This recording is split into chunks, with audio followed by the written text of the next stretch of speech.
하나님의 말씀 히브리서 12장 4절에서 13절까지 하나님의 말씀 받들어 있습니다. 교독하겠습니다. 너희가 죄와 싸우되 아직 피 흘리기까지는 대항하지 아니하고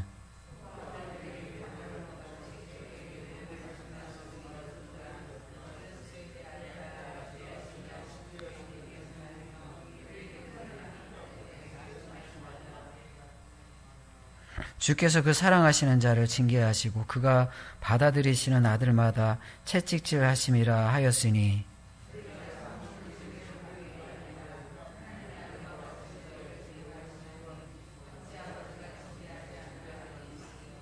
징계는 다 받는 것이거늘 너희에게 없으면 사생자여 친아들이 아니니라.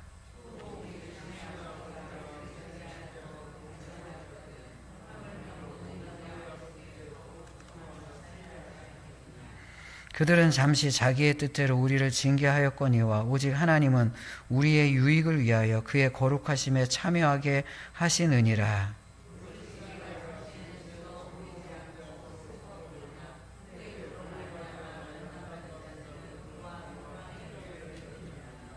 그러므로 피곤한 손과 연약한 무릎을 일으켜 세우고 고든 길을 만들어 저는 다리로 하여금 어그러지지 않고 고침을 받게 하라. 아멘.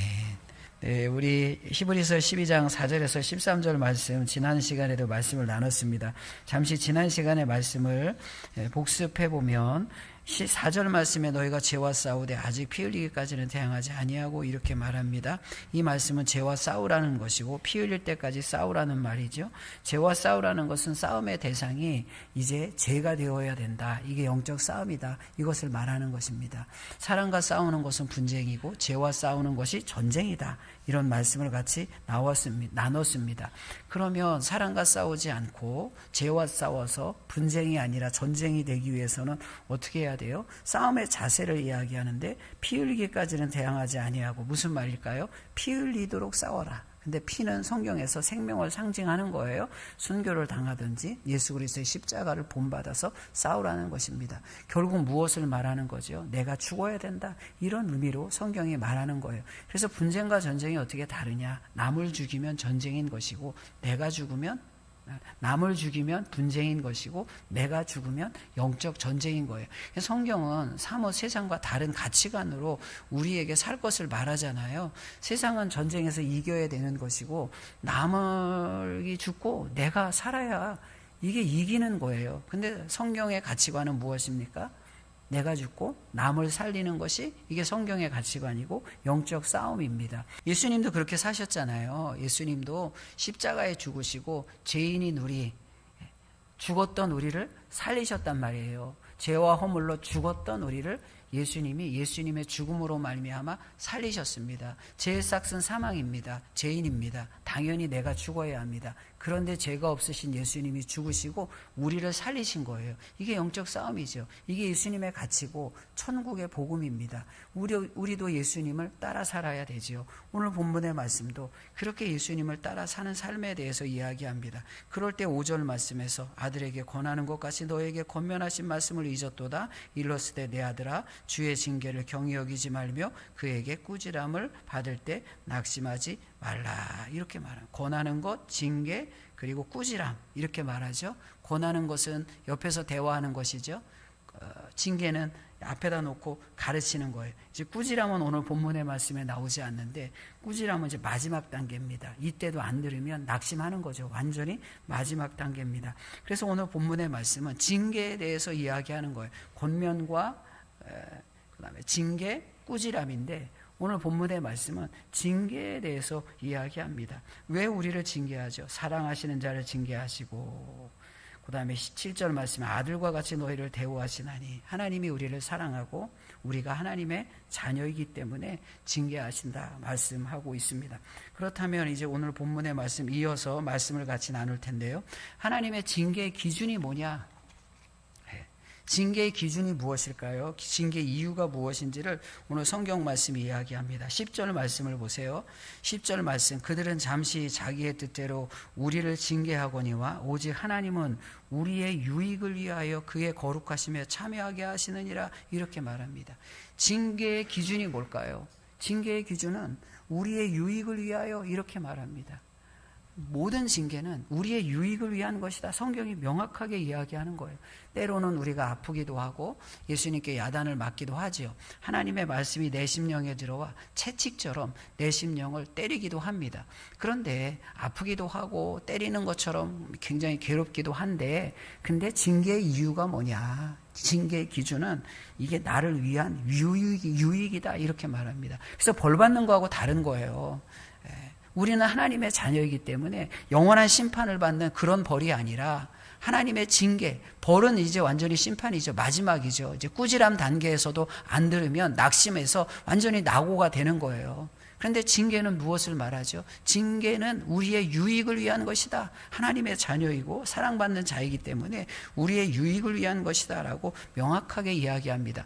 그러면 이런 징계가 있을 때 우리의 자세가 어떠해야 될까요? 징계 앞에 우리의 자세가 어떠해야 될까요? 오늘 본문의 말씀, 징계의 자세에 대해서 자세히 이야기합니다. 먼저 말씀을 보세요. 6절 말씀입니다. 같이 6절 말씀을 같이 읽을까요? 6절 말씀을 함께 읽습니다. 시작.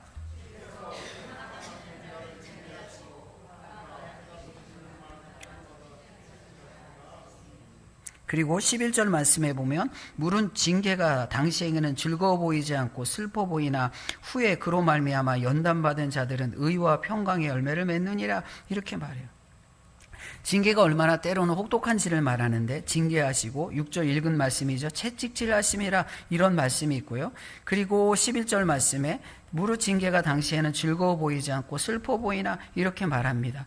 채찍질과 같고 징계는 슬퍼 보이기도 한다고요. 우리에게 굉장히 어려운 것입니다. 징계를 당하는데 징계가 쉬운 사람이 어디 있겠어요. 하나님이 권면하시고 그것도 안 돼서 야단치시는데 그 하나님의 그 음성이, 야단치시는 음성이 쉬운 사람이 어디 있겠어요. 그런데 성경은 이렇게 징계할 때 채찍질을 맞는 것과 같고 즐거워 보이지 않고 슬퍼 보일 때 어떻게 징계를 우리가 징계 앞에 우리의 자세가 어떤지를 성경이 말합니다. 7절 말씀입니다. 너희가 참음은 징계를 받기 위함이라 하나님이 아들과 같이 너희를 대우하시나니 이렇게 말해요. 시작하는 말씀이 뭐예요? 너희가 참음은 이렇게 말합니다. 무슨 말입니까? 징계가 있을 때 참으라는 거예요. 참으라는 거예요. 참는다는 말은 뭐뭐 아래라는 말과 거기에 두다. 그러니까 뭐뭐 아래에 있다 이런 말이거든요. 그래서 성경에 참는다는 말이 제법 많이 나오는데 히브리서 12장 2절과 3절 말씀을 보세요. 믿음의 주여 또 온전케 하시는 이인 예수를 바라보자. 그는 그 앞에 있는 기쁨을 위하여 십자가를 참으사 이렇게 말해요. 그리고 히브리서 12장 3절 후반절 말씀에도 이같이 자기에게 거역한 일을 참으신 일을 생각하라 말씀합니다. 그러니까 우리가 참아야 되는데 징계 앞에 참아야 되는데 참아야 되는 이유가 뭐예요? 예수님도 참으셨어요.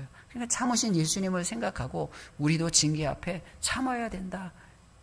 징계는 참는 것이다. 이렇게 말씀하고 있습니다. 참는다는 말의 의미가 뭐죠? 참는다는 것은 제가 참는다, 오래 참는다 이런 말씀을 드릴 때마다 좀 여러 번 말씀드린 것 같아요. 참는 것은 끝까지 참는 거예요. 오래 참는 게 아니라 길게 참는 게 아니라 끝까지 참는 거예요. 성경 말씀을 볼게요. 마태복음 24장 13절 말씀, 참는 것에 대해서 이야기하는데 이런 말씀입니다. 그러나 끝까지 견디는 자는 구원을 얻으리라 이렇게 말합니다. 끝까지 견디는 자, 견딘다는 말이 오늘 본문의 말씀에 참는다는 말과 똑같거든요. 근데 견딘다는 말 앞에 무엇이 붙어 있습니까? 오래 견디는 사람, 길게 견디는 사람 이렇게 말하지 않고 끝까지 견디는 자는 구원을 얻으리라 말씀하고 있습니다. 견딘다는 말 자체가 하나님이 정하신 그 시간까지 끝까지 견디는 거예요. 오래 견뎌요. 길게 견딥니다. 근데 하나님이 정하신 시간까지 견디지 않으면 길게 견디고 오래 견디는 것은 아무 소용이 없는 것입니다. 지지난 시간에도 제가 말씀을 드렸잖아요. 마라톤하고 경기하는데 운동선수가 경기 끝나는 시간을 자기가 정할까요? 그러지 않아요. 나 힘드니까 축구 45분 뛰어야 되는데 한 30분 뛰고 그냥 끝입니다. 여기서 끝냅시다. 그럴 수 없는 거예요. 그런 사람은 승리의 영광이 없어요. 그래서 오늘 본문의 말씀 견딘다는 것은 끝까지 견디는 거예요. 끝까지. 말씀을 붙잡고 예수님의 인내하심, 예수님의 참으심을 생각하는 거예요. 예수님의 십자가를 생각하고 예수님의 그 견딤을 생각하면서 우리도 이 땅에서 시험도 참고 시련도 참고 예수님의 징계도 참는 것입니다. 로마서 12장 12절 말씀입니다. 소망 중에 즐거워하며 환난 중에 참으며 기도에 항상 힘쓰며 이렇게 말해요. 참는다는 말이 또 한 번 나오는데 참는다는 말을 설명하는 단어가 무엇일까요? 환난 중에 참으며. 그러니까 참는 것은 어렵다는 거예요. 그냥 쉬운데 참으면 이게 참는 것도 아니거든요. 근데 참는다는 말 앞에 오늘 본문의 말씀과 똑같은 말이거든요. 참는다는 말 앞에 환난 중에 참으며 기도에 항상 힘쓰며 이런 말이 나오는 이유가 뭐예요? 징계는 환난과 같이 어려울 수 있어요. 힘들어요. 근데 참아야 된다 말씀하는 거예요. 어떻게 참을 수 있어요? 기도 중에 항상 힘쓰며 기도하며 참는 거죠. 소망 중에 즐거워하며 소망 가운데 기도하며 참는 거죠. 기도해야 하나님의 음성을 들을 수 있고 영적인 내비게이션과 같아서 하나님의 음성을 듣고 우리가 그 길을 찾아갈 수가 있는 거예요. 견딜 수가 있는 거예요. 근데 기도하지 않으면 이게 얼마만큼 왔는지 이게 잘 몰라요. 분별할 수가 없어요. 그러니까 중간에 포기하기가 쉬워요. 근데 기도하면서 주님의 음성을 듣고 말씀 가운데 늘 주님과 대화하면 환난 중에 있을지라도 우리가 참을 수 있습니다. 그래서 우리가 기도하면서 환난 중에 그리고 끝까지, 그러니까 참는 것은 두 가지를 말하죠. 끝까지 참고 환난 중에 참고 하나님이 정하신 시간까지 참는 것이고요. 그리고 환난 중 참는 것은 쉽지 않다는 것을 의미하는 거예요. 채찍과 같고 슬픈 일과 같지만 그럼에도 불구하고 예수님을 생각하며 끝까지 참아야 된다 말하는 것입니다. 두 번째, 징계 앞에 우리의 자세가 어떤 것이죠? 12절 말씀을 보세요. 12절 말씀을 우리 같이 읽을까요? 12절 말씀을 함께 받들어 있습니다. 시작. 그러므로 피곤한 손과 연약한 무릎을 일으켜 세우고 이렇게 말해요. 징계는 채찍이고 슬픈 일이잖아요. 근데 하나님께서 우리를 훈련하시는 거예요. 근데 피곤하고 연약한 무릎, 피곤한 손, 연약한 무릎 이렇게 말해요. 근데 그걸 일으켜 세우라 이렇게 말씀합니다. 훈련이 쉽지는 않잖아요. 운동선수들 보세요. 한계까지 가잖아요. 막 정말 힘들게 운동을 하잖아요. 그 모든 것을 견뎌야 승리할 수가 있습니다. 우리가 취미로 하는 운동과 정말 이 선수가 금메달을 목표로 하는 운동은 다르지요. 그냥 우리는 정말 운동이지만 프로 선수들이 운동하는 것은 운동을 넘어서 거의 노동의 수준인데 그 노동의 정도와 한계가 거의 정말 극한의 상황까지 가지거든요. 근데 오늘 본문의 말씀, 징계는 마치 그와 같은 거예요. 징계의 정도가 그와 같은 거예요. 그런데 피곤한 손과 연약한 무릎을 그 순간에 우리의 한계, 영적인 한계, 우리가 견딜 수 없을 때 그럴 때에 손과 무릎을 일으켜 세우고 이렇게 말합니다. 어떤 손과 어떤 무릎이라고 말하죠? 피곤한 손과 연약한 무릎이다 말합니다. 피곤하다는 말의 의미는 포기할 준비가 되어 있다 이런 뜻이에요. 포기할 준비가 되어 있다. 그러니까 포기 직전까지 가는 거예요. 지금 포기하고 싶은 거예요. 사실은 너무 힘들어. 포기할 준비가 되어졌다는 것은 그냥 너무 힘들어서 이제 그냥 지금 포기해도 이상하지 않는 거예요. 근데 그때 일어서라. 포기해도 이상하지 않고 당연히 포기가 정답인데 그 순간에 일어서라 이렇게 말합니다. 우리가 포기하고 싶을 때가 얼마나 많아요. 신앙생활할 때 이런저런 다양한 이유 때문에 이만큼이면 됐다, 여기까지 됐다, 내가 스스로 한계를 정하고 시간을 정하고 길이를 정하고 이만큼 했는데 충분하죠. 이제 포기합니다. 포기라는 말을 사용하지 않지만 다양한 모습으로 우리가 포기할 때가 많다고요.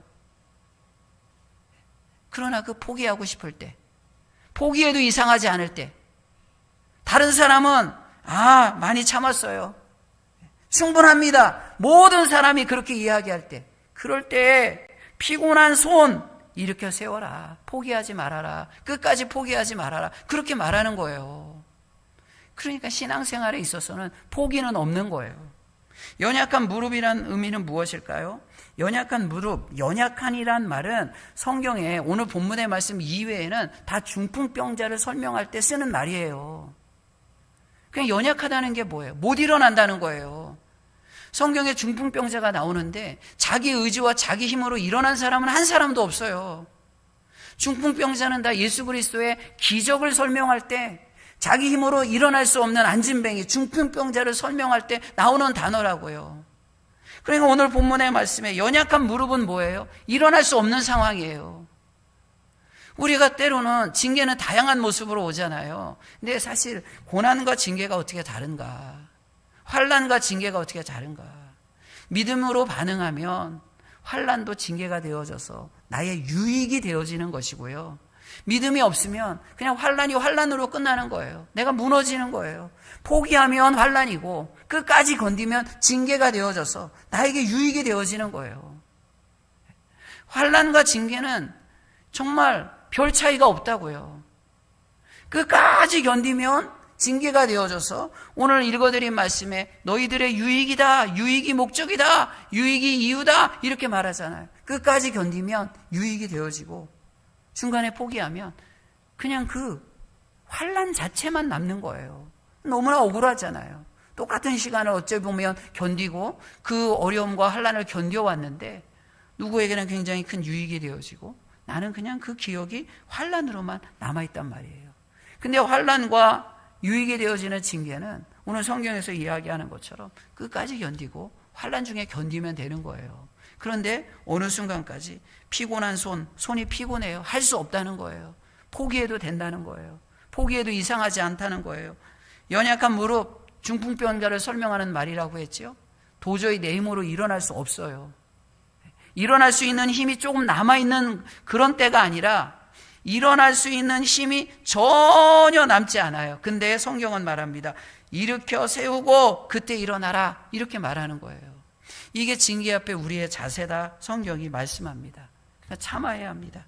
끝까지 참아야 합니다. 환난 중에 참아야 합니다. 두 번째는 무엇을 이야기하죠?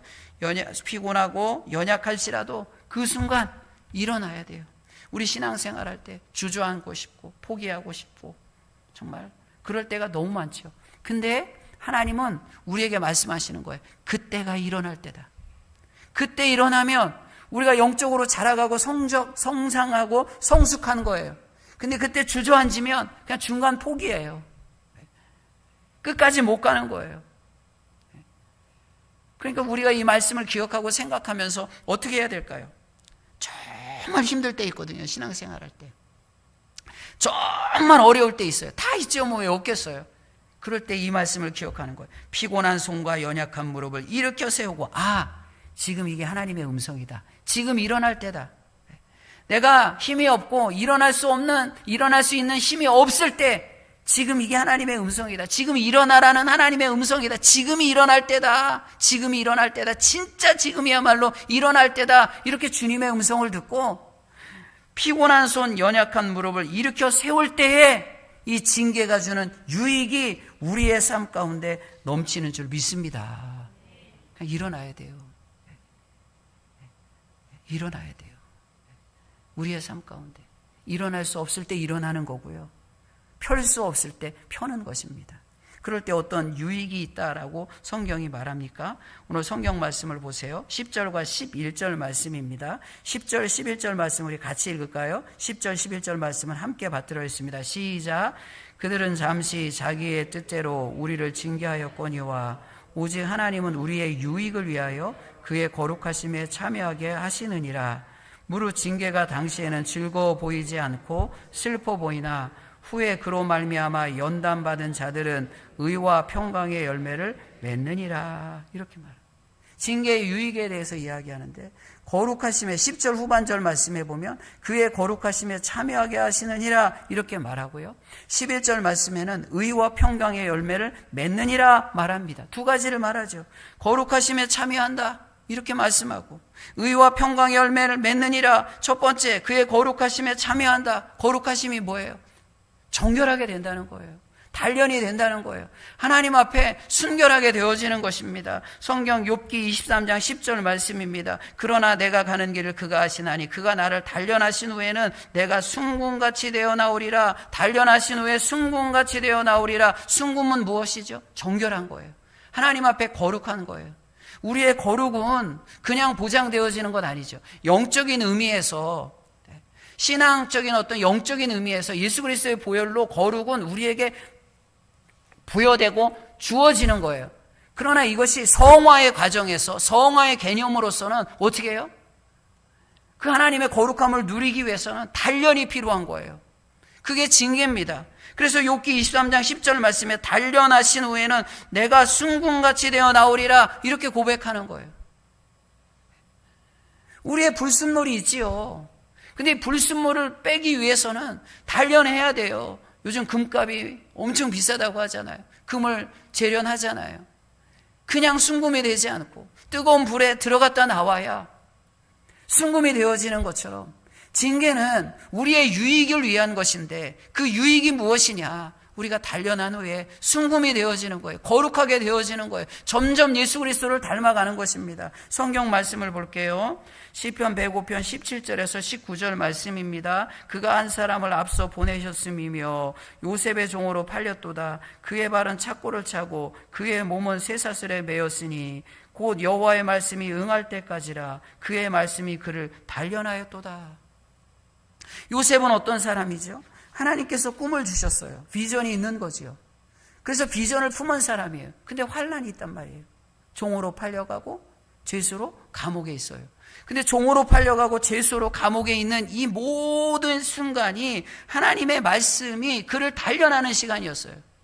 사실 비전은 있고 꿈은 있었지만 그는 성숙한 사람은 아니었어요. 눈치 없어요. 고자질합니다. 성숙하지 않았어요. 형들을 배려하지 않아요. 요셉이 믿음의 사람이고 정말 하나님의 꿈을 받은 사람이라서 우리가 굉장히 요셉을 긍정적으로 보지만 그의 어린 시절은요 진짜 남을 배려할 줄 모르는 사람이에요. 눈치라고는 요만큼도 없고요. 그냥 형 고자질하고요. 그런 사람이었어요. 채색 옷 입으니까 형의 마음을 전혀 헤아리지 못하는 사람이었어요. 근데 그가 이제 종으로 팔려갑니다. 억울하게 감옥에 갇힙니다. 그런 단련의 과정을 통해서 비전의 사람이 이제 성숙한 사람이 돼요.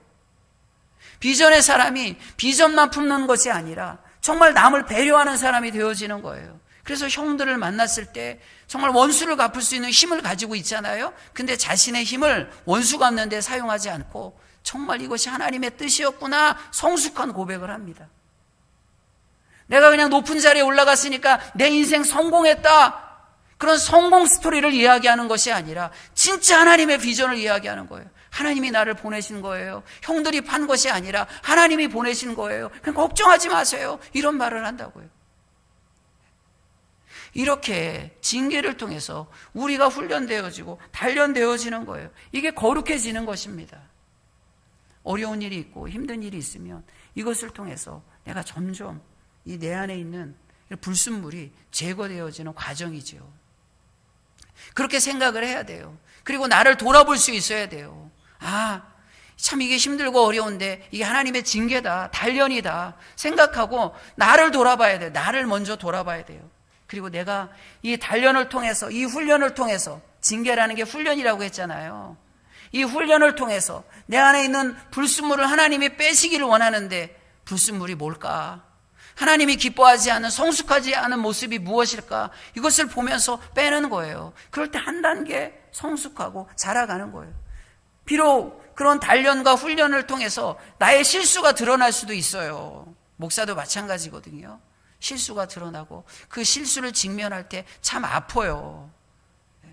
목사라고 완벽한 게 아니기 때문에. 그런데 그렇게 자신의 실수와 연약함이 드러나는 훈련을 통해서 자신을 보는 거지요. 자신을 객관화시키는 거예요. 아, 하나님이 이 과정을 통해서 이 불순물을 제거하기를 원하시네요. 하나님, 이 불순물이 제거되어지고 단련하여 순금과 같이 되어지길 원합니다. 라고 기도하며 나가면 거룩함에 참여하는 것입니다. 오늘 본문의 말씀에서 이야기하는 거예요. 10절 후반절 말씀, 그의 거룩하심에 참여하게 하시느니라. 우리가 이런 단련을 통해서, 징계는 훈련이거든요. 다른 말로 이런 훈련을 통해서, 말씀이 나를 훈련하는데 이런 훈련을 통해서 날마다 성화의 과정을 통해서 거룩하심에 참여하는 은혜가 있는 줄 믿습니다. 두 번째는 의와 평강의 열매를 맺는다, 이렇게 말합니다. 같은 말이에요. 의와 평강의 열매. 의로움도 거룩함과 같은 것이고요. 이렇게 주님 앞에 나의 모습을 보고 불순물이 제거되어질 때 이 단련과 훈련의 이후에 우리의 심령 가운데 진짜 평안이 있습니다. 세상이 침범할 수 없는 하늘의 평강이 내 안에 있는 거예요. 이게 열매로 맺어집니다. 제가 전주 오니까 처음에 그 반야 돌솥밥에 이제 우리 식사도 대접해 주시고 사주셔서 갔는데, 손님이 오면 또 가끔 가기도 하죠. 근데 거기 보니까 그 대추 한 알에 나온 식귀가 이렇게 있어요. 뭐 거기에 천둥 얼마, 뭐 얼마. 제가 그 식귀를 전체를 한번 읽어드릴게요. 장석주님의 대추 한 알이라는 시인데, 저게 저절로 불 굴리는 없다. 저 안에 태풍 몇 개, 저 안에 천둥 몇 개, 저 안에 벼락 몇 개, 저 안에 번개 몇 개가 들어있어서 붉게 익히는 것일 게다. 저게 혼자서 둥글리는 없다. 저 안에 무서리 내리는 몇 밤, 저 안에 땡볕 두어 달, 저 안에 초승달 몇 날이 들어서 둥글게 만드는 것일 게다. 대추야, 너는 세상과 통하였구나. 열매 하나가 맺어질 때 그 수없이 많은 그 기후의 변화와 천둥과 번개와 땡볕과 여름날의 혹독한 그런 이 내리쬐는 햇볕을 이기면서 대추 한 알이, 열매 한 알이 맺어진다, 그런 시거든요. 우리의 삶에도 마찬가지입니다. 열매가 그냥 맺어질 수는 없습니다. 오늘 성경에서 의와 평강의 열매를 맺느니라, 이 열매가 그냥 맺어질 수는 없는 거예요. 훈련과 단계를 통해 단련을 통해서 우리 안에 열매가 맺어지는 것이고, 이런 열매는 하나님이 기뻐하시고 주님이 원하시는 성령의 열매가 되어지는 거예요. 그러니까 이 성령의 열매, 이것을 소망하면서 우리의 삶 가운데 징계라는 것이 뭐 혼나고 막 그런 것으로만 생각할 수 있잖아요. 막 야단 맞고, 물론 슬프다, 그리고 채찍을 맞는 것 같다, 이런 표현이 쉽지 않다, 환난 중에 참으라, 이런 것들은 징계가 쉬운 것이 아니다, 이런 의미가 담겨져 있어요. 그런데 징계는 다른 말로 말씀드린 것처럼 훈련이거든요. 하나님이 지금도 우리를 훈련하시는 거예요. 훈련이 쉽겠습니까? 훈련이 쉽지 않아요. 이런 훈련의 과정을 통해서 단련되어지고 거룩하게 되어지는 것이고 열매를 맺는 것입니다. 성령의 열매를 맺는 것입니다. 말씀이 내 안에 뿌려지고 훈련을 통해서 그런 말씀이 나를 단련할 때 우리는 성령의 열매, 말씀의 열매를 맺고 하나님의 거룩한 성품에 참여하는 것입니다. 이게 예수님을 닮아가는 것이죠. 말씀이 없는 우리의 인격으로는요, 절대 안 됩니다. 절대 안 됩니다. 우리의 인격이 고양되고 우리의 인격을 갈고 닦아서 우리가 소망이 있을까요? 우리 안에 어떤 가능성이 존재할까요? 인격으로는 절대 되지 않습니다. 하나님의 말씀으로 내가 훈련되어지고 단련되어질 때, 즉 징계를 받을 때 말씀으로, 그러니까 징계라는 의미가 굉장히 뭐랄까 좀 이렇게 체벌하고 막 그런 의미로 다가와서 그게 와닿지 않는데, 사실은 그냥 훈련이라는 말로 이해하는 게 훨씬 더 좋아요. 하나님께서 이렇게 우리를 훈련할 때 우리는 소망이 없는 내 인격이 아니라 성령의 열매처럼 맺어지는 하나님의 성품, 이 열매, 이 거룩함, 하나님의 성품으로서의 거룩함이 내 심령 가운데 불순물을 제거하고 예수님을 닮아가는 하나님의 자녀로, 하나님의 형상을 회복하는 천국의 백성으로 우리가 승리하는 거예요. 그럴 때 마지막 13절 말씀을 보세요. 13절 말씀, 우리 같이 13절 말씀을 같이 읽겠습니다. 시작. 너희 발을 위하여 곧은 길을 만들어 저는 다리로 하여금 어그러지지 않고 고침을 받게 하라, 이렇게 말합니다. 그럴 때 너희 발을 위하여 곧은 길을 만들어, 길도 고쳐지고 그리고 그 길을 걸어가는 저는 다리로 하여금 어그러지지 않고 고침을 받게 하라, 다리도 고쳐진다는 거예요. 이럴 때 우리가 걸어가는 길도 시온의 대로가 되어지고 하나님이 기뻐하시는 길이 되어지고 주님이 원하시는, 주님과 동행하는 길이 되어지고 그 길을 걷는 우리의 발도 고침을 받고 당당히 이 험한 세상 가운데 주님과 동행하는 발걸음이 되어질 수 있다, 순례의 발걸음이 되어지고 여정이 되어질 수 있다 말씀하고 있는 것입니다. 사랑하는 전주화산교회 성도 여러분, 단련이 없으면 성장할 수 없고 자라갈 수가 없습니다. 징계는 단련이고 훈련입니다. 요셉도 말씀으로 단련되어졌다고 말하고요, 단련을 통해서 순금같이 나온다고 말합니다. 이렇게 순금같이 나오는 것이 거룩하게 되어지는 것이고 성령의 열매로 내 안에 맺어져 이제 내 인격이 아니라 하나님의 성품으로 살아가는 천국의 백성이 되는 것입니다. 우리의 삶 가운데 이 말씀을 붙잡고 말씀이 훈련하는 대로, 말씀이 단련하는 대로 늘 달려가고 늘 말씀과 동행하고 늘 말씀이 내 안에 있어서 하나님이 기뻐하시는 거룩한 자, 천국의 열매를 맺는 천국 백성으로 승리하기를 축복하고 축원합니다. 하나님 감사합니다. 하나님의 은혜로 우리의 삶을 주님께서 방치하고 포기하고 그저 내버려 두지 아니하시고 훈련시켜 주시사, 단련시켜 주시사 거룩함에 참여하게 하시며 열매 맺는 삶이 되어질 수 있도록 인도하여 주시옵소서. 요셉도 말씀이 단련했다고 하는데 하나님, 우리도 이 말씀으로 단련된 삶이 되게 하여 주시옵소서. 훈련받는 삶이 되어지게 하여 주시옵소서. 그래서 주님의 놀라운 비전을 이 땅에 실천하고 또 하나님 순종하면서 그 순례의 길을, 고든 길을 당당히 걸어가는 건강한 발걸음, 순례의 발걸음이 되어질 수 있도록 인도하여 주시옵소서. 예수님의 이름으로 기도하옵나이다. 아멘.